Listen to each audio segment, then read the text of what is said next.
ആലപ്പുഴ കൈനകരിയിൽ ഗർഭിണിയെ കൊന്ന് കായലിൽ തള്ളിയ കേസിൽ രണ്ടാം പ്രതിക്കും വധശിക്ഷ. അനിതാ കൊലക്കേസിലെ രണ്ടാം പ്രതി രജനിക്കാണ് ആലപ്പുഴ ജില്ലാ സെഷൻസ് കോടതി ശിക്ഷ വിധിച്ചത്. ഒന്നാം പ്രതി പ്രബീഷിന് കഴിഞ്ഞ ദിവസം വധശിക്ഷ വിധിച്ചിരുന്നു.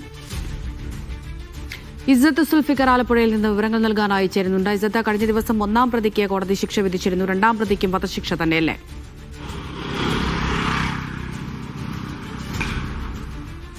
അതെ അമൃത, കഴിഞ്ഞ ദിവസമാണ് ഏറെ വിവാദപരമായ അനിതാ വധക്കേസിലെ ഒന്നാം പ്രതി പ്രബീഷിന് വധശിക്ഷ വിധിച്ചത്. ഇപ്പോൾ രണ്ടാം പ്രതി രജനിക്കും വധശിക്ഷ വിധിച്ചിരിക്കുകയാണ്. ആലപ്പുഴ ജില്ലാ സെഷൻസ് കോടതിയാണ് ഇപ്പോൾ വധശിക്ഷ വിധിച്ചിരിക്കുന്നത്.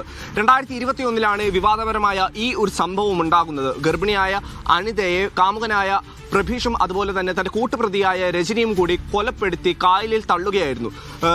ഒരേ സമയം ഈ പ്രബീഷ് അനിതയും അതുപോലെ തന്നെ രജനിയുമായിട്ട് ബന്ധം പുലർത്തുകയും തുടർന്ന് അനിത ഗർഭിണിയാവുകയുമായിരുന്നു. ഈ ഗർഭം അലോത്സരപ്പെടുത്താൻ അല്ലെങ്കിൽ ഇത് ഗർഭഛിദ്രത്തിന് നിർബന്ധിച്ചതിന് വഴങ്ങാത്തതിനെയാണ് അനിതയെ കൊലപ്പെടുത്തി കായലിൽ തള്ളിയത്.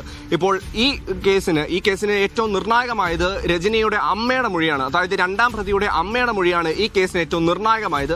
അത് തന്നെയാണ് ഇപ്പോൾ വധശിക്ഷയിലേക്ക് എത്തി നിൽക്കുന്നത്. അമൃത, ശരി.